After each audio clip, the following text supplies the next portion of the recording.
do, I'd like each of you to introduce yourself about 30 seconds and then give a 2-minute talk about your chef experience and what brings you here to Seattle Hempfest.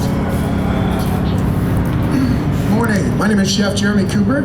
I've been in the cannabis industry approximately 8 years. I am a molecular scientist with a background in forensics, specializing in nuclear, biological, and chemical contagions.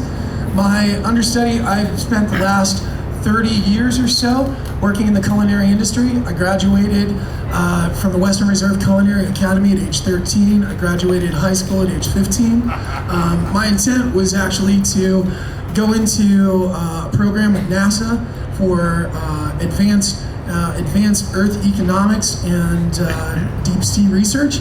I left that, ended up picking up some time in the culinary world. I ended up as the drunken chef, doing shows all around the country with Fox.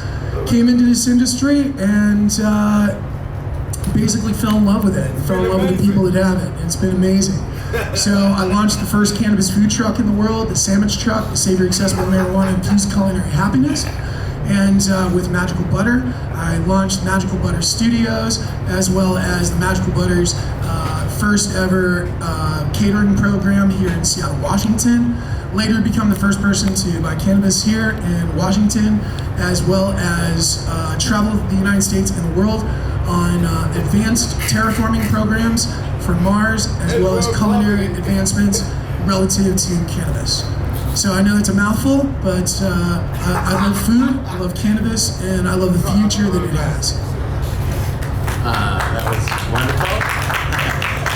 My name's Eric Tanaka, go by ET. I run 13 restaurants in Seattle. And my wife was Activist of the Year last year here at Hempfest and moderator on Friday. So that's kind of our intersection. I love to eat, she loves to smoke, so we find our bliss halfway in between there. And my thoughts are, how do you link those up in a way maybe less chemically so, but more joyously so? So figuring that piece out is important to me. So thanks a lot. Oh, thank you so much, T. My name is Bitsy Bates, and I am not a chef. I am a home cook. I taught myself how to cook from about the age of 11 because my parents were killing me with TV dinners. I'm lucky I'm still alive from all the Swanson beanies and weenies that I ate. I have a YouTube channel where I cook and I teach people how to infuse butter using the Magical Butter machine. It's very nice to meet you, sir. And then in the second episode, I teach people how to infuse oils, olive oil, coconut oil, duck fat, and bacon grease. And then I use those oils in other foods in other episodes. And what I do is I boil it down to where each tablespoon of butter and or oil has 10 milligrams of THC in each one of those, so that you know when you're cooking for 4, well, I can throw 4 tablespoons of butter in there and everybody's going to be getting 10 milligrams of THC. And then if you have people that have higher tolerances, then you can throw in a little bit extra. But that's what I do. That's what I'm about. I'm actually doing a cooking demo today at 4:20 of all times here on this stage. So if you are around, please invite your friends to come and watch that. And I'm really looking forward to that. And why or how I met Hempfest today is because of you, Yvonne. Reached out to me, saw my stuff on the internet, and I'm super appreciative. So thank you.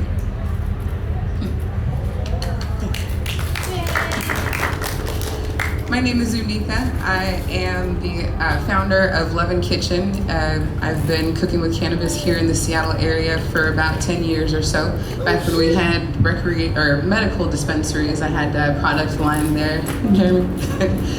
Just selling different things.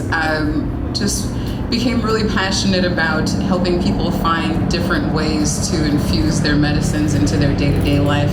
I've had a lot of family members, or have had a lot of family members and friends with different types of cancers and diabetes and things, so just became passionate about finding ways other than sugar and fats to infuse foods. So just started experimenting and fell into it, fell in love with it, have continued doing it. I've been blessed to be all over the place here lately, which is kind of fun. I was on Bong Appetit. If you've seen the most recent season, I was able to be on 2 episodes of that show. I had a great time with Be Real and all the crazy legends there, but good times. I love cannabis. I love the community. I love what it does for us, what it has the potential to do, cannabis and hemp for the world if we would finally get behind it and embrace it. And I love to teach people how to use it in their lives. So if there's anything that I can ever do to help you, please look me up and let me know. Hi, I'm Eric. I have a couple restaurants here. I'm a chef as well. Basically, what I'm trying to do for my guests is I get a lot of requests to use cannabis in cuisine, but actually legally can't in my restaurant. So that's what I'm trying to figure out, is how to make that legal so I can give them another option instead of just depending on things like alcohol or any other things. So just adding something else to the mix for us. Thank you. Thank you all for being here.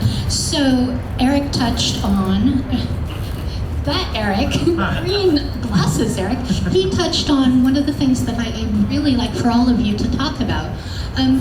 How would you go about making sure that your guests aren't overserved? How would you put that together in a professional restaurant type setting, and what would that look like? Could they be trained to perhaps recognize like they do with alcohol?